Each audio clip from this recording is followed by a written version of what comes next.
ಇನ್ನೊಂದು ಅಪ್ಡೇಟ್ ಲಭ್ಯವಾಗ್ತಾ ಇದೆ. ಇಂದು ಎಲ್ಒಸಿಗೆ ಸಚಿವ ರಾಜನಾಥ್ ಸಿಂಗ್ ಭೇಟಿಯನ್ನ ಕೊಡಲಿದ್ದಾರೆ. ಗುಜರಾತ್ನ ಭುಜ್ ಏರ್ಬೇಸ್ಗೆ ರಕ್ಷಣಾ ಸಚಿವರು ಭೇಟಿಯನ್ನ ಕೊಡಲಿದ್ದಾರೆ. ಸೈನಿಕರ ಜೊತೆ ಸಂವಾದವನ್ನ ನಡೆಸಲಿದ್ದಾರೆ ರಾಜನಾಥ್ ಸಿಂಗ್. ಆಪರೇಷನ್ ಸಿಂಧೂರ ಬಳಿಕ ಮೊದಲ ಬಾರಿ ಭೇಟಿ ಇದು.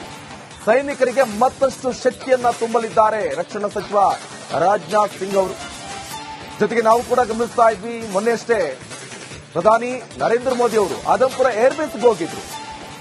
ಸೊ ಅಲ್ಲಿ ಸೈನಿಕರನ್ನ ಉದ್ದೇಶಿಸಿ ಮಾತನಾಡಿದ್ರು. ಇವತ್ತು ರಕ್ಷಣಾ ಸಚಿವರು ಭೇಟಿಯನ್ನ ಕೊಡ್ತಾ ಇದ್ದಾರೆ. ಎಲ್ಒಸಿಗೆ ಭೇಟಿಯನ್ನ ಕೊಟ್ಟು ಗುಜರಾತ್ನ ಭುಜ್ ಏರ್ಬೇಸ್ಗೆ ರಕ್ಷಣಾ ಸಚಿವರು ಭೇಟಿ ಕೊಟ್ಟು ಸೈನಿಕರನ್ನ ಉದ್ದೇಶಿಸಿ ಮಾತನಾಡಲಿದ್ದಾರೆ. ಬಹಳ ವಿಪರ್ಯಾಸ ಒಂದು ಸ್ಪಷ್ಟವಾಗಿ ಹೇಳಬೇಕಾಗತ್ತೆ. ಯಾಕಂತ ಹೇಳಿದ್ರೆ ಈ ಯುದ್ಧದ ಕಾರ್ಮೋಡದ ಸಂದರ್ಭದಲ್ಲಿ ಪಾಕಿಸ್ತಾನದಲ್ಲಿ ಪ್ರಧಾನಮಂತ್ರಿ ಶಹಬಾಜ್ ಶರೀಫ್ ಆತ ಬಂಕರ್ನಲ್ಲಿ ಅಡಗಿ ಕೂತಿದ್ದಾನೆ. ಮೊನ್ನೆಯಷ್ಟೇ ಈಗ ಯುದ್ಧ ವಿರಾಮ ಘೋಷಣೆ ಆದ್ಮೇಲೆ ಬಂಕರ್ನಿಂದ ಹೊರಗಡೆ ಬಂದಿದ್ದಾನೆ.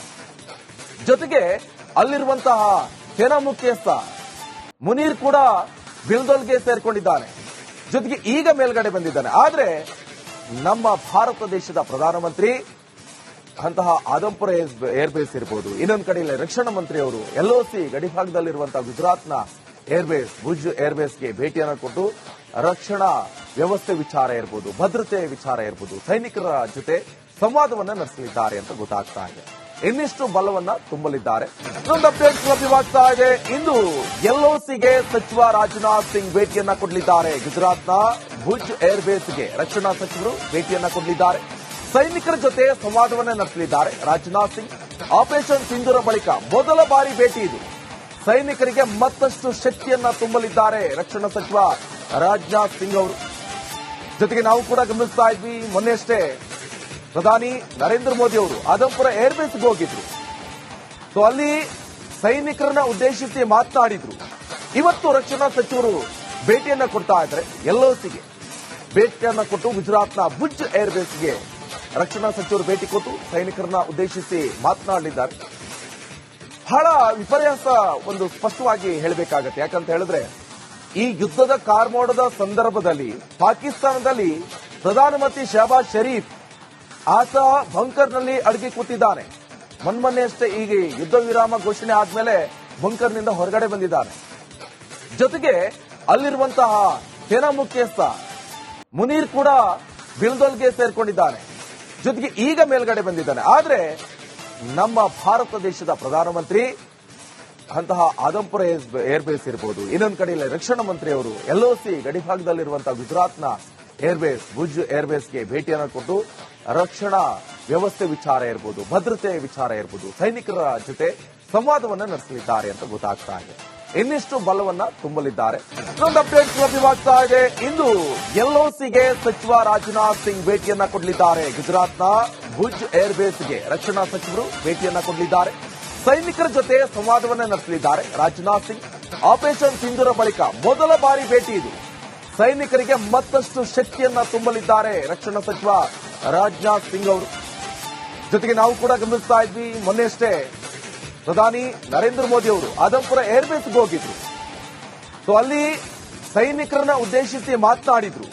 ಇವತ್ತು ರಕ್ಷಣಾ ಸಚಿವರು ಭೇಟಿಯನ್ನ ಕೊಡ್ತಾ ಇದ್ದಾರೆ. ಎಲ್ಒಸಿಗೆ ಭೇಟಿಯನ್ನ ಕೊಟ್ಟು ಗುಜರಾತ್ನ ಭುಜ್ ಏರ್ಬೇಸ್ಗೆ ರಕ್ಷಣಾ ಸಚಿವರು ಭೇಟಿ ಕೊಟ್ಟು ಸೈನಿಕರನ್ನ ಉದ್ದೇಶಿಸಿ ಮಾತನಾಡಲಿದ್ದಾರೆ. ಬಹಳ ವಿಪರ್ಯಾಸ ಒಂದು ಸ್ಪಷ್ಟವಾಗಿ ಹೇಳಬೇಕಾಗತ್ತೆ. ಯಾಕಂತ ಹೇಳಿದ್ರೆ ಈ ಯುದ್ಧದ ಕಾರ್ಮೋಡದ ಸಂದರ್ಭದಲ್ಲಿ ಪಾಕಿಸ್ತಾನದಲ್ಲಿ ಪ್ರಧಾನಮಂತ್ರಿ ಶಹಬಾಜ್ ಶರೀಫ್ ಆತ ಬಂಕರ್ನಲ್ಲಿ ಅಡಗಿ ಕೂತಿದ್ದಾನೆ. ಮೊನ್ನೆಯಷ್ಟೇ ಈಗ ಯುದ್ಧ ವಿರಾಮ ಘೋಷಣೆ ಆದ್ಮೇಲೆ ಬಂಕರ್ನಿಂದ ಹೊರಗಡೆ ಬಂದಿದ್ದಾನೆ. ಜೊತೆಗೆ ಅಲ್ಲಿರುವಂತಹ ಸೇನಾ ಮುಖ್ಯಸ್ಥ ಮುನೀರ್ ಕೂಡ ಬಿಲ್ದೋಲ್ಗೆ ಸೇರ್ಕೊಂಡಿದ್ದಾನೆ. ಜೊತೆಗೆ ಈಗ ಮೇಲ್ಗಡೆ ಬಂದಿದ್ದಾನೆ. ಆದ್ರೆ ನಮ್ಮ ಭಾರತ ದೇಶದ ಪ್ರಧಾನಮಂತ್ರಿ ಅಂತಹ ಆದಂಪುರ ಏರ್ಬೇಸ್ ಇರಬಹುದು, ಇನ್ನೊಂದು ಕಡೆಯಲ್ಲಿ ರಕ್ಷಣಾ ಮಂತ್ರಿ ಅವರು ಎಲ್ಒಸಿ ಗಡಿಭಾಗದಲ್ಲಿರುವಂತಹ ಗುಜರಾತ್ನ ಏರ್ಬೇಸ್ ಭುಜ್ ಏರ್ಬೇಸ್ಗೆ ಭೇಟಿಯನ್ನು ಕೊಟ್ಟು ರಕ್ಷಣಾ ವ್ಯವಸ್ಥೆ ವಿಚಾರ ಇರಬಹುದು, ಭದ್ರತೆ ವಿಚಾರ ಇರಬಹುದು, ಸೈನಿಕರ ಜೊತೆ ಸಂವಾದವನ್ನ ನಡೆಸಲಿದ್ದಾರೆ ಅಂತ ಗೊತ್ತಾಗ್ತಾ ಇದೆ. ಇನ್ನಿಷ್ಟು ಬಲವನ್ನ ತುಂಬಲಿದ್ದಾರೆ. ಇನ್ನೊಂದು ಅಪ್ಡೇಟ್ ಲಭ್ಯವಾಗ್ತಾ ಇದೆ. ಇಂದು ಎಲ್ಒಸಿಗೆ ಸಚಿವ ರಾಜನಾಥ್ ಸಿಂಗ್ ಭೇಟಿಯನ್ನ ಕೊಡಲಿದ್ದಾರೆ. ಗುಜರಾತ್ನ ಭುಜ್ ಏರ್ಬೇಸ್ಗೆ ರಕ್ಷಣಾ ಸಚಿವರು ಭೇಟಿಯನ್ನ ಕೊಡಲಿದ್ದಾರೆ. ಸೈನಿಕರ ಜೊತೆ ಸಂವಾದವನ್ನ ನಡೆಸಲಿದ್ದಾರೆ ರಾಜನಾಥ್ ಸಿಂಗ್. ಆಪರೇಷನ್ ಸಿಂಧೂರ ಬಳಿಕ ಮೊದಲ ಬಾರಿ ಭೇಟಿ ಇದು. ಸೈನಿಕರಿಗೆ ಮತ್ತಷ್ಟು ಶಕ್ತಿಯನ್ನ ತುಂಬಲಿದ್ದಾರೆ ರಕ್ಷಣಾ ಸಚಿವ ರಾಜನಾಥ್ ಸಿಂಗ್ ಅವರು. ಜೊತೆಗೆ ನಾವು ಕೂಡ ಗಮನಿಸ್ತಾ ಇದ್ವಿ, ಮೊನ್ನೆಯಷ್ಟೇ ಪ್ರಧಾನಿ ನರೇಂದ್ರ ಮೋದಿ ಅವರು ಆದಂಪುರ ಏರ್ಬೇಸ್ಗೆ ಹೋಗಿದ್ರು. ಸೊ ಅಲ್ಲಿ ಸೈನಿಕರನ್ನ ಉದ್ದೇಶಿಸಿ ಮಾತನಾಡಿದ್ರು. ಇವತ್ತು ರಕ್ಷಣಾ ಸಚಿವರು ಭೇಟಿಯನ್ನ ಕೊಡ್ತಾ ಇದ್ದಾರೆ. LOCಗೆ ಭೇಟಿಯನ್ನ ಕೊಟ್ಟು ಗುಜರಾತ್ನ ಭುಜ್ ಏರ್ಬೇಸ್ಗೆ ರಕ್ಷಣಾ ಸಚಿವರು ಭೇಟಿ ಕೊಟ್ಟು ಸೈನಿಕರನ್ನ ಉದ್ದೇಶಿಸಿ ಮಾತನಾಡಲಿದ್ದಾರೆ. ಬಹಳ ವಿಪರ್ಯಾಸ ಒಂದು ಸ್ಪಷ್ಟವಾಗಿ ಹೇಳಬೇಕಾಗತ್ತೆ. ಯಾಕಂತ ಹೇಳಿದ್ರೆ ಈ ಯುದ್ಧದ ಕಾರ್ಮೋಡದ ಸಂದರ್ಭದಲ್ಲಿ ಪಾಕಿಸ್ತಾನದಲ್ಲಿ ಪ್ರಧಾನಮಂತ್ರಿ ಶಹಬಾಜ್ ಶರೀಫ್ ಆತ ಬಂಕರ್ನಲ್ಲಿ ಅಡಗಿ ಕೂತಿದ್ದಾನೆ. ಮೊನ್ನೆಯಷ್ಟೇ ಈಗ ಯುದ್ಧ ವಿರಾಮ ಘೋಷಣೆ ಆದ್ಮೇಲೆ ಬಂಕರ್ನಿಂದ ಹೊರಗಡೆ ಬಂದಿದ್ದಾನೆ. ಜೊತೆಗೆ ಅಲ್ಲಿರುವಂತಹ ಸೇನಾ ಮುಖ್ಯಸ್ಥ ಮುನೀರ್ ಕೂಡ ಬಿಲ್ದೋಲ್ಗೆ ಸೇರ್ಕೊಂಡಿದ್ದಾನೆ. ಜೊತೆಗೆ ಈಗ ಮೇಲ್ಗಡೆ ಬಂದಿದ್ದಾನೆ. ಆದ್ರೆ ನಮ್ಮ ಭಾರತ ದೇಶದ ಪ್ರಧಾನಮಂತ್ರಿ ಅಂತಹ ಆದಂಪುರ ಏರ್ಬೇಸ್ ಇರಬಹುದು, ಇನ್ನೊಂದು ಕಡೆಯಲ್ಲಿ ರಕ್ಷಣಾ ಮಂತ್ರಿ ಅವರು LOC ಗಡಿಭಾಗದಲ್ಲಿರುವಂತಹ ಗುಜರಾತ್ನ ಏರ್ಬೇಸ್ ಭುಜ್ ಏರ್ಬೇಸ್ಗೆ ಭೇಟಿಯನ್ನು ಕೊಟ್ಟು ರಕ್ಷಣಾ ವ್ಯವಸ್ಥೆ ವಿಚಾರ ಇರಬಹುದು, ಭದ್ರತೆ ವಿಚಾರ ಇರಬಹುದು, ಸೈನಿಕರ ಜೊತೆ ಸಂವಾದವನ್ನ ನಡೆಸಲಿದ್ದಾರೆ ಅಂತ ಗೊತ್ತಾಗ್ತಾ ಇದೆ. ಇನ್ನಿಷ್ಟು ಬಲವನ್ನ ತುಂಬಲಿದ್ದಾರೆ. ಇನ್ನೊಂದು ಅಪ್ಡೇಟ್ ಲಭ್ಯವಾಗ್ತಾ ಇದೆ. ಇಂದು LOCಗೆ ಸಚಿವ ರಾಜನಾಥ್ ಸಿಂಗ್ ಭೇಟಿಯನ್ನ ಕೊಡಲಿದ್ದಾರೆ. ಗುಜರಾತ್ನ ಭುಜ್ ಏರ್ಬೇಸ್ಗೆ ರಕ್ಷಣಾ ಸಚಿವರು ಭೇಟಿಯನ್ನ ಕೊಡಲಿದ್ದಾರೆ. ಸೈನಿಕರ ಜೊತೆ ಸಂವಾದವನ್ನ ನಡೆಸಲಿದ್ದಾರೆ ರಾಜನಾಥ್ ಸಿಂಗ್. ಆಪರೇಷನ್ ಸಿಂಧೂರ ಬಳಿಕ ಮೊದಲ ಬಾರಿ ಭೇಟಿ ಇದು. ಸೈನಿಕರಿಗೆ ಮತ್ತಷ್ಟು ಶಕ್ತಿಯನ್ನ ತುಂಬಲಿದ್ದಾರೆ ರಕ್ಷಣಾ ಸಚಿವ ರಾಜನಾಥ್ ಸಿಂಗ್ ಅವರು. ಜೊತೆಗೆ ನಾವು ಕೂಡ ಗಮನಿಸ್ತಾ ಇದ್ವಿ, ಮೊನ್ನೆಯಷ್ಟೇ ಪ್ರಧಾನಿ ನರೇಂದ್ರ ಮೋದಿ ಅವರು ಆದಂಪುರ ಏರ್ಬೇಸ್ಗೆ ಹೋಗಿದ್ರು. ಸೊ ಅಲ್ಲಿ ಸೈನಿಕರನ್ನ ಉದ್ದೇಶಿಸಿ ಮಾತನಾಡಿದ್ರು. ಇವತ್ತು ರಕ್ಷಣಾ ಸಚಿವರು ಭೇಟಿಯನ್ನ ಕೊಡ್ತಾ ಇದ್ದಾರೆ. LOCಗೆ ಭೇಟಿಯನ್ನ ಕೊಟ್ಟು ಗುಜರಾತ್ನ ಭುಜ್ ಏರ್ಬೇಸ್ಗೆ ರಕ್ಷಣಾ ಸಚಿವರು ಭೇಟಿ ಕೊಟ್ಟು ಸೈನಿಕರನ್ನ ಉದ್ದೇಶಿಸಿ ಮಾತನಾಡಲಿದ್ದಾರೆ.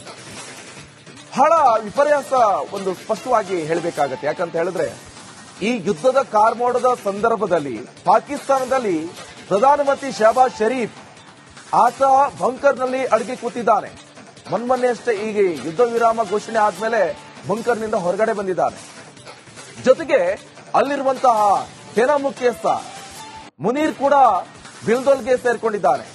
ಜೊತೆಗೆ ಈಗ ಮೇಲ್ಗಡೆ ಬಂದಿದ್ದಾನೆ. ಆದ್ರೆ ನಮ್ಮ ಭಾರತ ದೇಶದ ಪ್ರಧಾನಮಂತ್ರಿ ಅಂತಹ ಆದಂಪುರ ಏರ್ಬೇಸ್ ಇರಬಹುದು, ಇನ್ನೊಂದು ಕಡೆಯಲ್ಲಿ ರಕ್ಷಣಾ ಮಂತ್ರಿ ಅವರು LOC ಗಡಿಭಾಗದಲ್ಲಿರುವಂತಹ ಗುಜರಾತ್ನ ಏರ್ಬೇಸ್ ಭುಜ್ ಏರ್ಬೇಸ್ಗೆ ಭೇಟಿಯನ್ನು ಕೊಟ್ಟು ರಕ್ಷಣಾ ವ್ಯವಸ್ಥೆ ವಿಚಾರ ಇರಬಹುದು, ಭದ್ರತೆ ವಿಚಾರ ಇರಬಹುದು, ಸೈನಿಕರ ಜೊತೆ ಸಂವಾದವನ್ನ ನಡೆಸಲಿದ್ದಾರೆ ಅಂತ ಗೊತ್ತಾಗ್ತಾ ಇದೆ. ಇನ್ನಿಷ್ಟು ಬಲವನ್ನ ತುಂಬಲಿದ್ದಾರೆ. ಇನ್ನೊಂದು ಅಪ್ಡೇಟ್ ಲಭ್ಯವಾಗ್ತಾ ಇದೆ. ಇಂದು LOCಗೆ ಸಚಿವ ರಾಜನಾಥ್ ಸಿಂಗ್ ಭೇಟಿಯನ್ನ ಕೊಡಲಿದ್ದಾರೆ. ಗುಜರಾತ್ನ ಭುಜ್ ಏರ್ಬೇಸ್ಗೆ ರಕ್ಷಣಾ ಸಚಿವರು ಭೇಟಿಯನ್ನ ಕೊಡಲಿದ್ದಾರೆ. ಸೈನಿಕರ ಜೊತೆ ಸಂವಾದವನ್ನ ನಡೆಸಲಿದ್ದಾರೆ ರಾಜನಾಥ್ ಸಿಂಗ್. ಆಪರೇಷನ್ ಸಿಂಧೂರ ಬಳಿಕ ಮೊದಲ ಬಾರಿ ಭೇಟಿ ಇದು. ಸೈನಿಕರಿಗೆ ಮತ್ತಷ್ಟು ಶಕ್ತಿಯನ್ನ ತುಂಬಲಿದ್ದಾರೆ ರಕ್ಷಣಾ ಸಚಿವ ರಾಜನಾಥ್ ಸಿಂಗ್ ಅವರು. ಜೊತೆಗೆ ನಾವು ಕೂಡ ಗಮನಿಸ್ತಾ ಇದ್ವಿ, ಮೊನ್ನೆಯಷ್ಟೇ ಪ್ರಧಾನಿ ನರೇಂದ್ರ ಮೋದಿ ಅವರು ಆದಂಪುರ ಏರ್ಬೇಸ್ಗೆ ಹೋಗಿದ್ರು. ಸೊ ಅಲ್ಲಿ ಸೈನಿಕರನ್ನ ಉದ್ದೇಶಿಸಿ ಮಾತನಾಡಿದ್ರು. ಇವತ್ತು ರಕ್ಷಣಾ ಸಚಿವರು ಭೇಟಿಯನ್ನ ಕೊಡ್ತಾ ಇದ್ದಾರೆ. LOCಗೆ ಭೇಟಿಯನ್ನ ಕೊಟ್ಟು ಗುಜರಾತ್ನ ಭುಜ್ ಏರ್ಬೇಸ್ಗೆ ರಕ್ಷಣಾ ಸಚಿವರು ಭೇಟಿ ಕೊಟ್ಟು ಸೈನಿಕರನ್ನ ಉದ್ದೇಶಿಸಿ ಮಾತನಾಡಲಿದ್ದಾರೆ.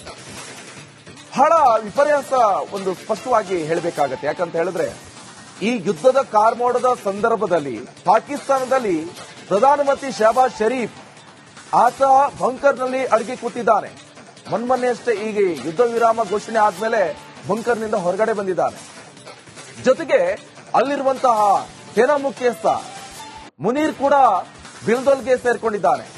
ಜೊತೆಗೆ ಈಗ ಮೇಲ್ಗಡೆ ಬಂದಿದ್ದಾನೆ. ಆದ್ರೆ ನಮ್ಮ ಭಾರತ ದೇಶದ ಪ್ರಧಾನಮಂತ್ರಿ ಅಂತಹ ಆದಂಪುರ ಏರ್ಬೇಸ್ ಇರಬಹುದು, ಇನ್ನೊಂದು ಕಡೆಯಲ್ಲಿ ರಕ್ಷಣಾ ಮಂತ್ರಿ ಅವರು LOC ಗಡಿಭಾಗದಲ್ಲಿರುವಂತಹ ಗುಜರಾತ್ನ ಏರ್ಬೇಸ್ ಭುಜ್ ಏರ್ಬೇಸ್ಗೆ ಭೇಟಿಯನ್ನು ಕೊಟ್ಟು ರಕ್ಷಣಾ ವ್ಯವಸ್ಥೆ ವಿಚಾರ ಇರಬಹುದು, ಭದ್ರತೆ ವಿಚಾರ ಇರಬಹುದು, ಸೈನಿಕರ ಜೊತೆ ಸಂವಾದವನ್ನ ನಡೆಸಲಿದ್ದಾರೆ ಅಂತ ಗೊತ್ತಾಗ್ತಾ ಇದೆ. ಇನ್ನಿಷ್ಟು ಬಲವನ್ನ ತುಂಬಲಿದ್ದಾರೆ.